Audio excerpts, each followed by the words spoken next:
Pemirsa, kita beralih ke informasi selanjutnya. Menjelang Hari Raya Idul Fitri, Presiden Prabowo Subianto bertemu Presiden ke-5 RI Megawati Soekarno Putri di Istana Kepresidenan Jakarta. Pertemuan Prabowo dan Megawati dilakukan secara tertutup.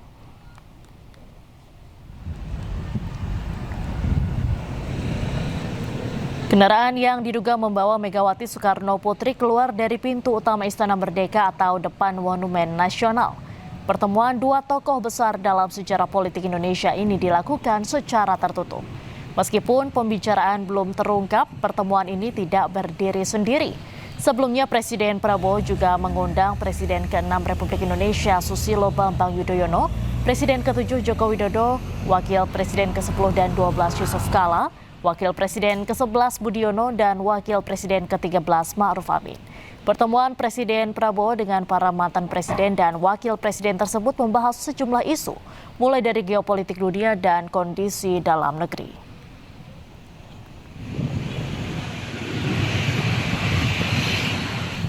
Untuk mengetahui informasi selengkapnya, pemirsa, kami sudah terhubung melalui sambungan telepon dengan jurnalis iNews Binti Mufarida.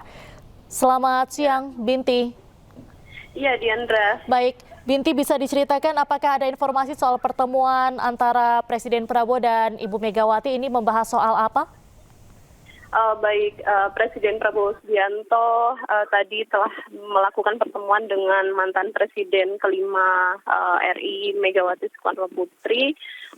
Sementara itu dari pantauan kami bahwa kendaraan yang ditumpangi oleh mantan Presiden Megawati itu keluar dari pintu utama istana atau depan Monumen Nasional sekitar pukul 13.00. Namun hingga saat ini kami belum mendapatkan informasi lebih lanjut mengenai pembicaraan antara kedua tokoh tersebut, antara Presiden Prabowo dan Megawati. Kami juga telah meminta konfirmasi kepada Menteri Sekretaris Negara, namun hingga saat ini juga masih belum ada informasi dari Prasetyo Hadi. Hingga kini kami masih menunggu kemungkinan akan ada pertemuan antara Presiden Prabowo dengan sejumlah tokoh juga. Diinformasikan akan pukul 3 sore, namun hingga saat ini belum ada terlihat sejumlah tokoh atau mungkin menteri yang datang ke istana kepresidenan. Namun menurut informasi yang kami dapat bahwa pertemuan tadi ada dari Ketua DPR RI yakni Puan Maharani, kemudian Wakil Ketua DPR RI Sufmi Dasko Ahmad. Begitu, Diandra. Baik, terima kasih Binti Mufarida melaporkan langsung dari Istana Kepresidenan Jakarta. Selamat siang, selamat kembali bertugas. Pemirsa, kita kembali ke informasi arus mudik. Agar lebih tertib, para pemudik sepeda motor di Pelabuhan Ciwandan, Cilegon, Banten dipisahkan. Para kaum disabilitas dan wanita hamil terpisah dengan para pemudik laki-laki. Ibu hamil, anak balita, penyandang disabilitas maupun lansia. Pemudik wanita, ibu hamil, dan kaum disabilitas agar tetap nyaman untuk mudik dipisahkan dengan laki-laki sehat. Mereka memiliki jalur khusus di tempat ini dan memiliki akses ke kapal feri terlebih dahulu. Para pemudik yang memiliki klasifikasi spesial ini menilai cara ini lebih baik dan membuat kenyamanan dan keselamatan mereka seperti terbebas dari asap rokok dan lebih dahulu ke kapal. Hingga Kamis malam, jumlah sepeda motor sudah mencapai 63.791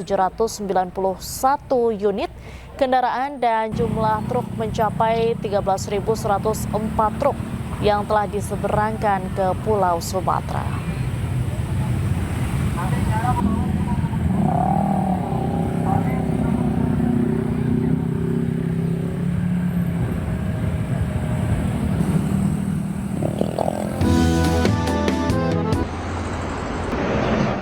Lalu bagaimana pantauan situasi terkini arus mudik Lebaran 2026 di kilometer 57 Karawang? Kami sudah terhubung dengan jurnalis iNews Dilami Aulia dan ada Indira Utomo di kilometer 48 Tol Jakarta Cikampek.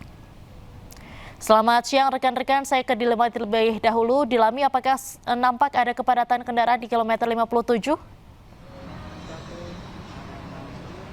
Selamat siang Diandra dan juga pemirsa, pantauan di rest area kilometer 57 tol Jakarta Cikampek ini terpantau ramai lancar sehingga menyebabkan antrian kendaraan yang mengular di rest area ya. Kalau kita lihat ini sudah 3 jam sebetulnya Diandra ya, antrian kendaraan ini terus mengular sejak pukul 11 hingga pukul 2 siang hari ini, di mana banyak sekali ini kendaraan pribadi yang didominasi oleh plat B begitu ya, ini melakukan perjalanan mudik nantinya ke daerah Jawa Timur, Jawa Tengah maupun Bandung. Dan dari PT Jasa Marga sendiri, Diandra memprediksi bahwa ini akan lebih dari 1,2 juta kendaraan yang melintas selama periode mudik 2026 ini ke tol Trans Jawa dan juga Bandung. Hal ini juga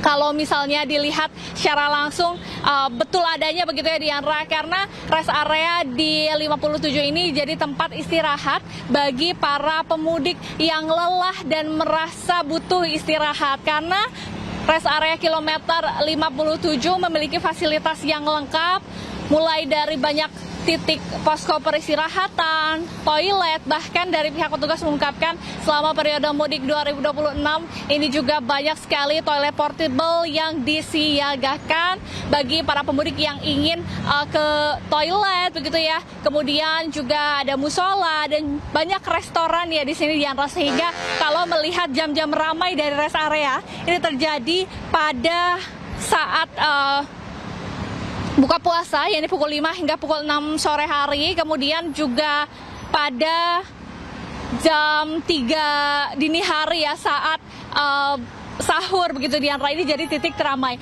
Dan diperkirakan untuk puncak arus mudik ini tentu terjadi hari ini, dari kemarin hingga hari ini, sehingga dari pihak Korlantas ini memberlakukan sistem rekayasa lalu lintas one way dari kilometer 36 hingga kilometer 70.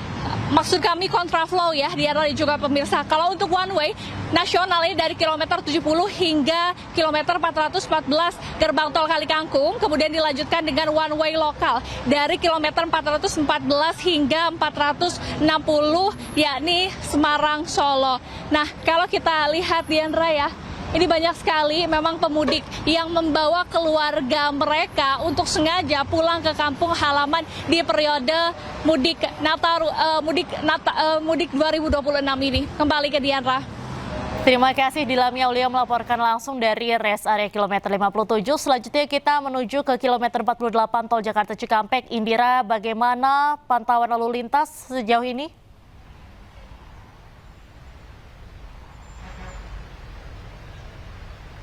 Ya, selamat siang Diandra dan juga pemirsa. Saat ini saya berada di kantor bagian barat Karawang, tepatnya di tol MBZ kilometer 48. Dan sejak pukul 12 hingga kini 14.35, kepadatan masih terjadi dan masih didominasi oleh kendaraan pribadi dan juga bis antar kota dan truk. Dan berdasarkan pantauan kami juga, arus lalu lintas di tol MBZ ini mulai mengalami kepadatan di kilometer 15. Sebagian besar kendaraan yang melintas di tol MBZ berasal dari wilayah Jabodetabek. Dan saat ini juru kamera kami sedang memperlihatkan bagaimana situasi terkini di tol MBZ, khususnya di kilometer 48. Dan sudah mulai diberlakukan kontraflow untuk satu lajur. Dan berdasarkan data dari Jasa Marga, untuk volume kendaraan yang melintas keluar dari wilayah Jakarta terhitung lebih dari 1 juta dan terus meningkat. Angka ini pastinya meningkat lebih dari 20% mengingat puncak arus mudik terjadi sejak kemarin hari Rabu dan hari ini. Demikian kami himbau juga kepada para pemudik untuk selalu menjaga faktor keamanan dan kelancaran selama melakukan perjalanan. Diandra. Baik, terima kasih Indira Utomo melaporkan langsung dari kilometer 48 tol Jakarta Cikampek, dan sebelumnya ada Dilami Aulia dari rest area kilometer 57. Selamat siang rekan-rekan, selamat kembali bertugas. Pemirsa, perjalanan mudik yang memakan waktu dan jarak jauh membuat pemudik kelelahan. Pemudik pun diimbau untuk beristirahat sejenak di rest area dan menikmati fasilitas di sana agar energi dan semangat kembali terisi. Dan berikut liputan dari Jessica Winoto di rest area kilometer 102 Tol Cipali.